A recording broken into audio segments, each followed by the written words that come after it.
Set to sea. Yeah, so Set to Sea is a pretty simple book. It's drawn in a sort of one panel per page style, has a cartoony kind of E.C. Seeger, Popeye style to it. And the narrative is a relatively simple narrative. It's a poet who wants simply to just write poetry and sit by a fire. He can't do that because he's poor. And so he, without giving the plot too much away, he ends up on a ship and out at sea and getting certain adventures out there. And sort of coming into his own and becoming a seafarer, and then he ends up realizing his dream as a poet. But one of the things that I liked so much about this book, I have not enough nice things to say about this book. I've read it dozens of times at this point. I love the drawings in this book, and I think it's a very difficult thing to do, to have a cartoony, childlike style to your drawings and still to pull off a story that is emotional and evocative and makes you think about what it means to be a human being. And in the end, that's what this story is about, what we endure through a life, what we endure in order to achieve the things that we want, especially the sort of simple lives that we want to lead. I'll just say that, again, I came from this, from my own interest in the old Big Little books, you know, where each page had to be turned to get through the story. I used to love, I still do, the work of E.C. Seeger, I think Jerod mentioned. And to me, this was, in a way, Bluto finds his inner self, you know, and turns out to be a rather poetic, expressive guy.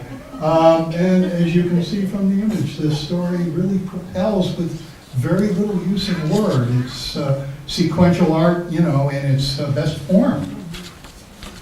Yeah, I can just, second these things. What I like the most about this book is the art and the way each page is its own individual, very detailed panel. And some of these, I think that they're very small in original size, but this is a little book. I mean, so even as a book, as an object, this is a well-designed, very different Fright from Wonder Dog. I could probably read this book 30 times or more in the time it took me to read half of Duncan, but that's not a problem. And can you open it like to the very early, there's just one panel I just love, right here, right there. This kind of long he has for the world of books. This is early in the book. And again, this is one of these great panels that has no words, but it's so detailed in its art. It suggests a lot, right, that will be picked up later in the book. And like Jerod said, it tells a simple story, but it raises all kinds of issues in a non-kind of intrusive way. And so you can experience this story on several different levels. It's not saying, look at me, I'm so clever, I'm so serious, I am literary. Right? It's telling a very compelling story, primarily through image. And so the design is just one aspect that I wanted to point out. The size of the book and how each page is one of these wonderful individual images. I just want to say one of the things I love about that particular picture is it's reminiscent of one of Lynd Ward's images where, from the perspective of the artist in the library creating the work, and here the person is looking from the outside in.